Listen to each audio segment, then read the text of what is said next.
Another arc which I don't like too much is one that a lot of people have a problem with, the Yo-Yo Mama fight. The user, D&G, had been sticking around for quite a while considering he's a minor antagonist, so it was interesting to see what kind of ability his stand would have. This makes it all the more disappointing when Yo-Yo Mama kinda sucks. So Psychic Extremist gave me good enough reason to make this video. No hate on him, he's actually a pretty cool dude with pretty decent content. This is more of an excuse that I finally have to cover this idea, or this subject, and that being the Yo-Yo Ma fight. Well shit, I'm actually defending part 6 for once. Maybe it's true what people are saying about it being secretly my favorite part. Fuck it, let's get to it.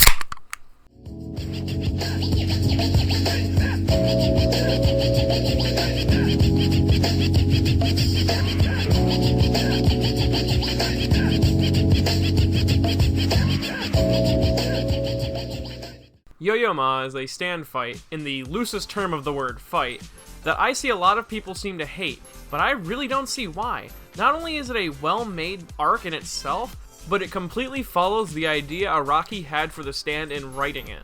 But before we can talk about Yo-Yo Ma in itself, we should talk about its stand user, that being D&G. D&G's names orient from Dolce & Gabbana, a fashion company that's just how Araki has been naming the characters in Part 6, usually after fashion companies.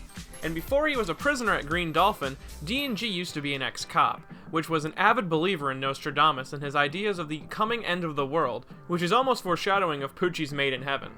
He used his paranoid fear and belief of the coming end of the world to justify his killing of people he disliked or people he found unpleasant, and he used his job as a cop to cover up the murders until he was finally caught. His design is actually kind of interesting. He's wearing a weird toga and then a spiked soldier's helmet. They say he's dressed as a soldier, but it's really only the helmet that I see as the soldier side of things. His personality isn't fleshed out too much before he dies in Stone Ocean, but the backstory we get of him gives us the idea that he is easily able to fake some form of safe and normal, approachable appearance that a cop would have, and it hides his dark, twisted side. That personality quirk and his design, the combination of deadly soldier and average citizen, or commoner, is reflected very well in his stand, Yo-Yo Ma.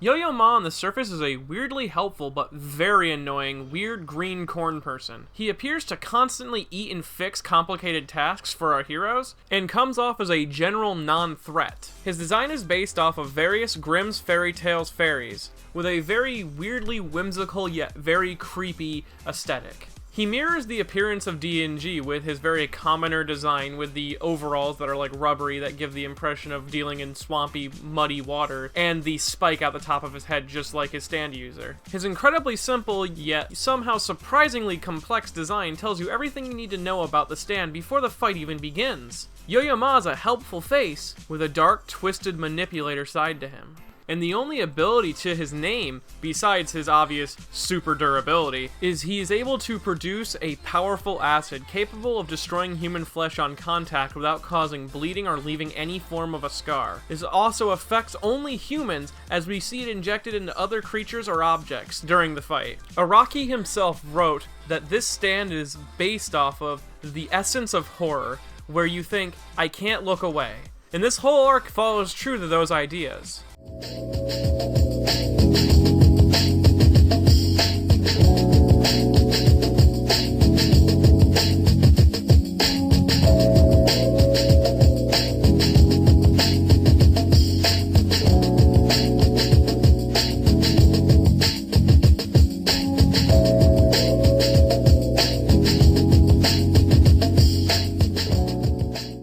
When Yo-Yo Ma introduces himself by eating the green baby, he is properly smashed for doing so. And this is when we're shown Yo-Yo Ma is nearly invincible with his fucking high-grade durability. He is shot 5 times by Foo Fighters and takes an unquestionably large amount of punishment from everyone else in the crew. He doesn't feel pain either, he enjoys the damage he takes.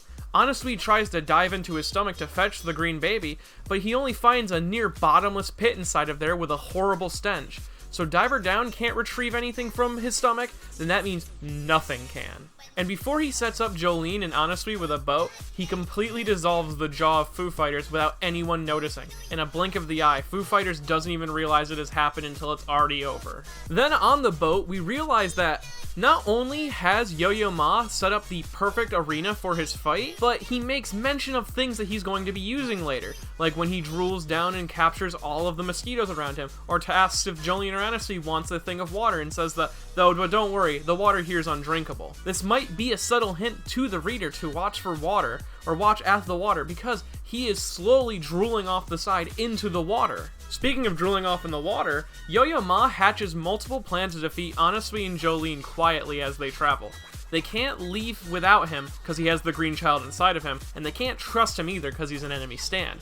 But he shows himself to be nearly useless as a stand, and very helpful and durable when it comes to complex things. So they write him off as that's his ability. He's a little idiot who does everything you need him to do, and he's completely durable. That sounds believable as a stand ability, but they've fallen right for his trap. Yo-Yo Ma's illusion. Yo-Yo Ma slightly drools off the side of the boat, filling it with his deadly acid. This wouldn't even be noticeable onto the boat because it wouldn't dissolve the boat, it only affects human skin. But we also see him eat multiple mosquitoes. This is the perfect arena for him because he's in a swamp filled with these fucking things. And as they're distracted, he releases the mosquitoes from his mouth so no one notices where they come from. And as they're sucking Jolene's blood, they let loose the acid into her mouth, completely tearing up her tongue and dissolving most of it, nullifying her ability to speak and completely eliminating her from the fight. And not only that, when Jolene finally completely figures out his plot, she has her eyes dissolved by the acid and the mosquitoes. She's too late to defeat him. If you don't act quick enough, you don't figure out what he's doing, you're fucked. Because even if he drops his act, he drops his nice guy thing, he's invincible. What are you gonna do? Break him? He doesn't fucking care. He'll just laugh that shit off. Honestly, lucks out in the fact that he has Diver Down and he's experienced how to dive into this guy before, and he rearranges his brain to act like a frog. This doesn't kill him, because you can't kill Yo-Yo Ma. This only disables him. And then Foo Fighters kills D&G and Yo-Yo Ma disappears. But without that, without Anasui's broken Diver Down ability, he'd be fucked. There's no winning this scenario.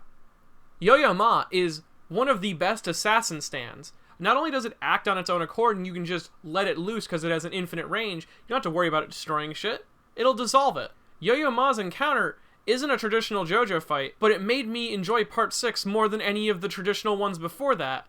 Hell, it's better than the 2 fucking snorefests before it. If you enjoyed this video, feel free to give a like. And if you have any other questions about Yo-Yo Ma, or you have something that I've missed about Yo-Yo Ma's fight, please feel free to leave it in the comment section below. And if you want to support me on Patreon, the Patreon link, here it is. Have a lovely day.